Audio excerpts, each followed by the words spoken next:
ఏవైతే ఉన్నాయి కదా 84 లక్షల జీవరాశులు వేటికి కూడా వాటితో పని లేదు. కానీ మానవులు మాత్రమే ఈ 8 పనులు మాత్రమే చేయాలి. ఈ 8 పనులు చేస్తేనే మనం మానవులం అనబడతాం.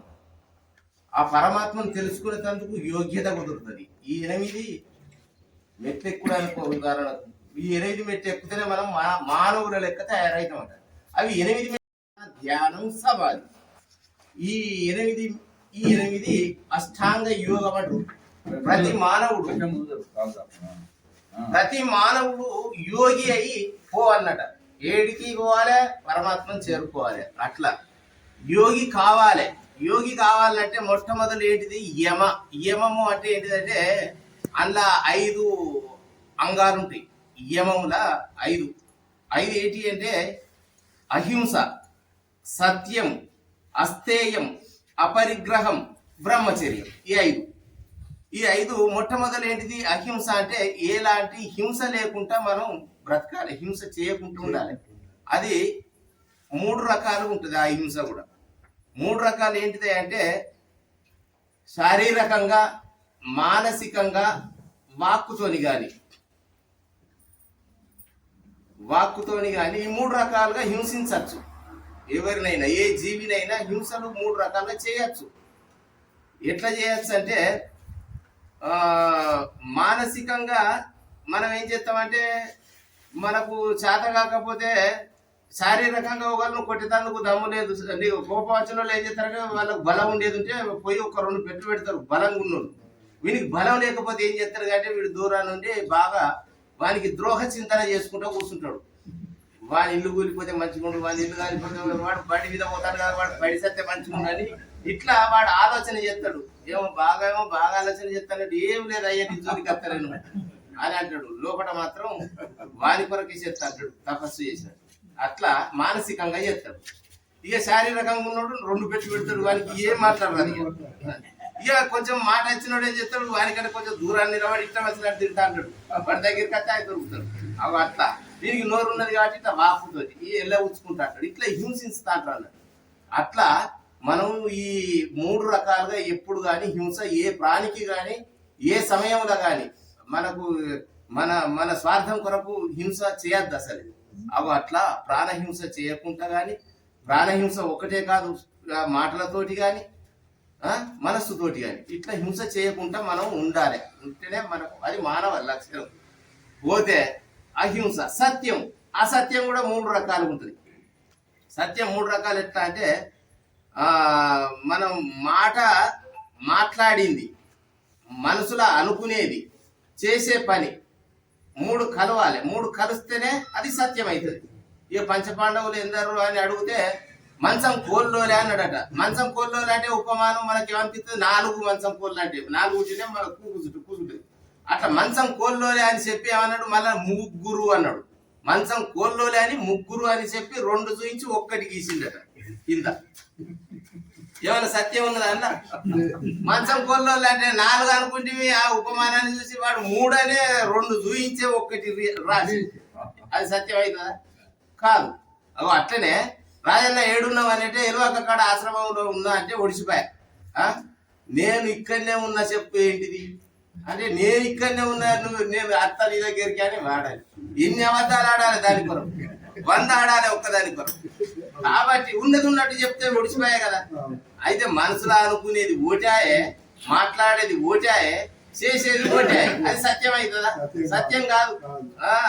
రాజేంద్ర పొద్దుగలాడి ఒకటి ఉంటుందంటే తప్పకుండా పోదామని మాటతో అంటన్నా. నువ్వు వచ్చేటాలకే నేను వెళ్తా ఇంకో దిక్కు అని ఆలోచన చేయబట్టి చేసేది పోనే పడితే నువ్వు కారు అనుకుని ఓ దిక్కు పోనే పోతుంది. ఇది కలతలేదు, దేనికి కలవది. అయితే మనసులో అనుకునేది కలవాలి, మనసులో అదే ఆలోచన ఉండాలి. అరే రేపు రమ్మంటాడు అటు పోవాలని మనసులో అదే ఆలోచన ఉండాలి. మాట్లాడే తప్పకుండా అని గట్టిగా మాట్లాడాలి, తెల్లారు లేచి ఉరకాలి. అంటే అట్లా అయినప్పుడు అది సత్యం అనబడుతుంది. అట్లా అది సత్యంగా మనం మెదలాలి. అహింస, సత్యం. ఈ అస్థేయం అంటే దొంగతనం చేయకుండా ఉండాలి. దొంగతనం అసలే చేయద్దు.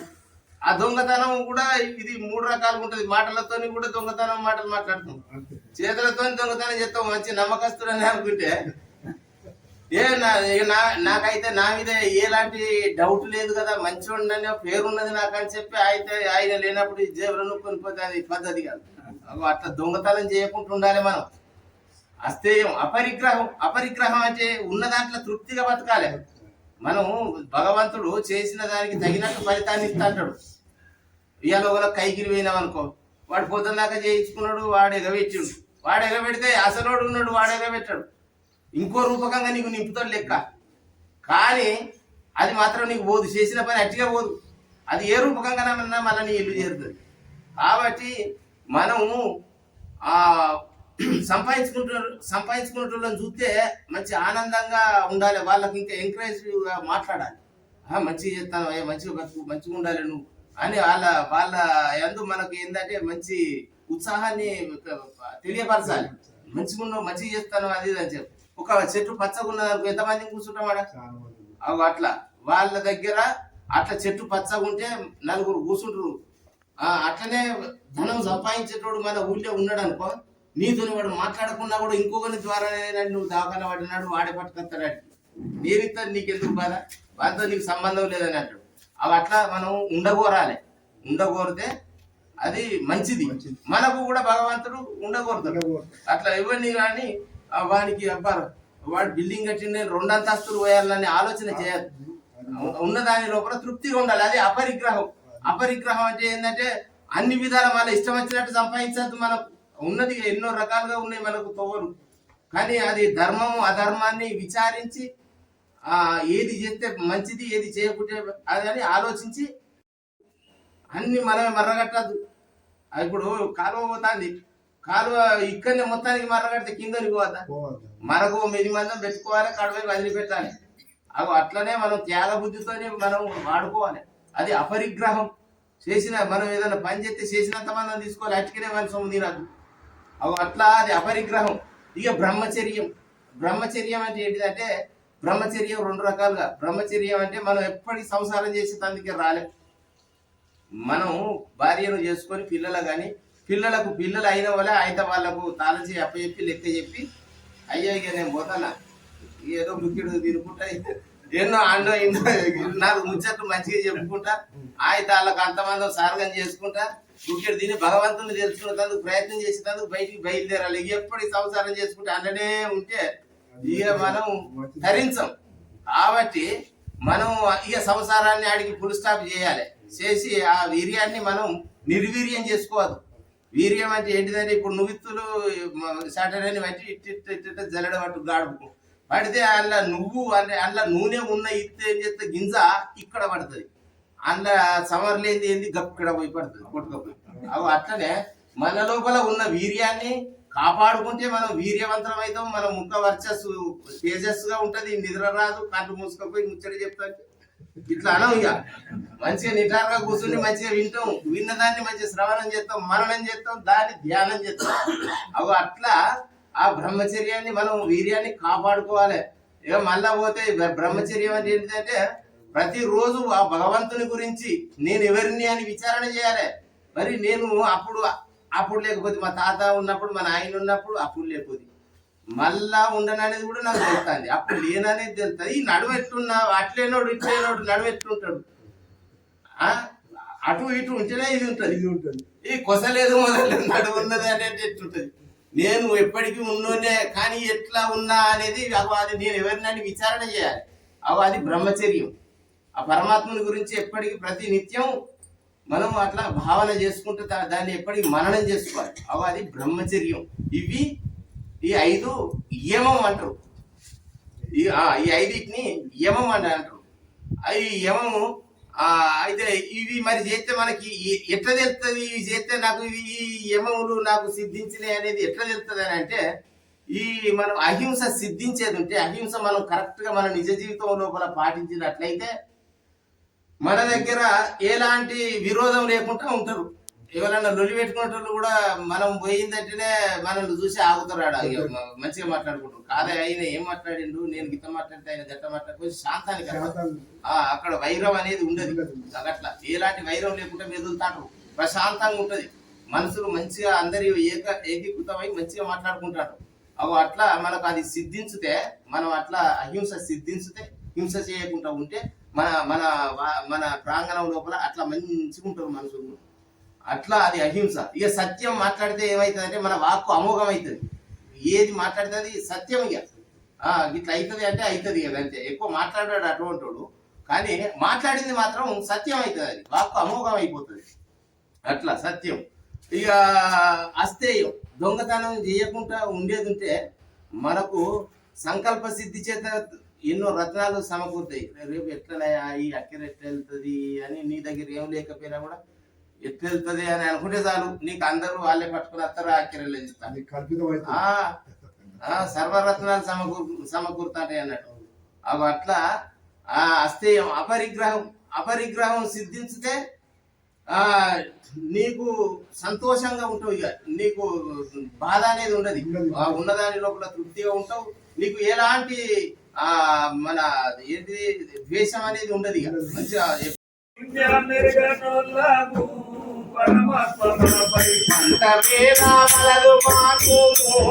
పరమాత్మ మాపై కాయ కష్టములు చేసి కడుపు నింపుకునుడే గాని కాయ కష్టములు చేసి కడుపు నింపుకునుడే గాని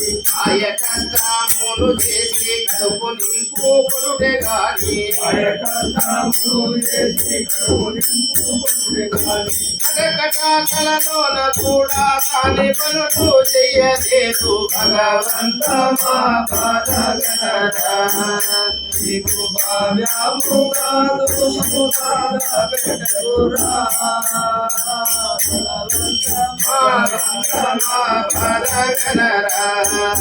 నీకు భావ్యము కాదు పెట్టకురా.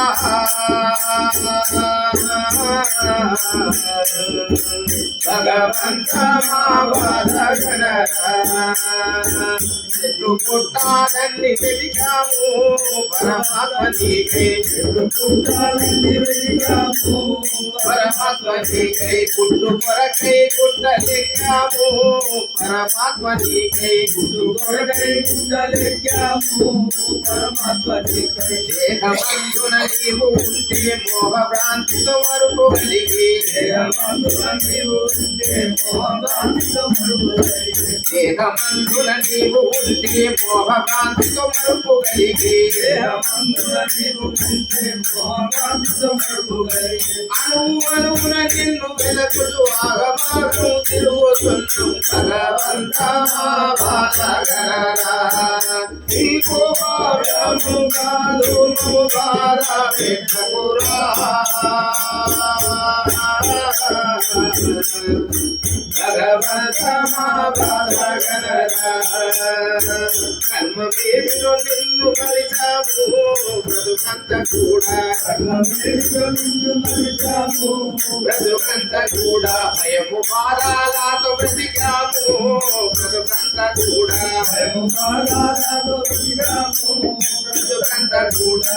ఎన్నరాని బాధలతో కన్న తండ్రి నీదు ప్రేమకు. ఎన్నరాని బాధలతో కన్న తండ్రి నీదు ప్రేమకు. ఎన్నరాని బాధలతో కన్న తండ్రి నీదు ప్రేమకు. ఎన్నరాని బాధలతో కన్న తండ్రి నీదు ప్రేమకు. అల్లు కాయలు కాచలాగా కరుణమూర్తి వేసి ఉంటివి భగవంత మా బాధగనరా. నీకు భావ్యము కాదు బాధ పెట్టకురా.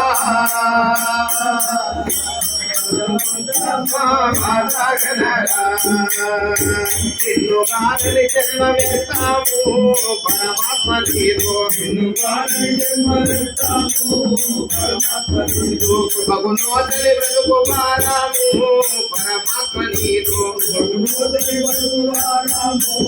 పరమాత్మ నీకు ఎట్లులైనా బ్రతువాని పట్టు సడలక నమ్మి ఉంటివి. ఎట్లులైనా బ్రతువాని పట్టు సడలక ఇంటివి ఎట్టులైనా మృదువాని పట్టు సడలక నమ్మి ఉంటివి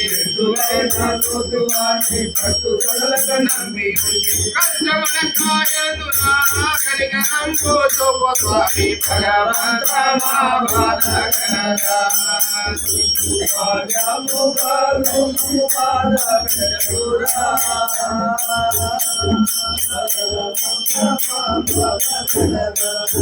నీకు భాగ్యముగా తుము బాధ పెట్టకురా భగవంత మా బాధకరదా నీకు భాగ్యముగా తుము బాధ పెట్టకురా భగవంత మా బాధకరదా జై గురు రామచంద్ర మహారాజ్ की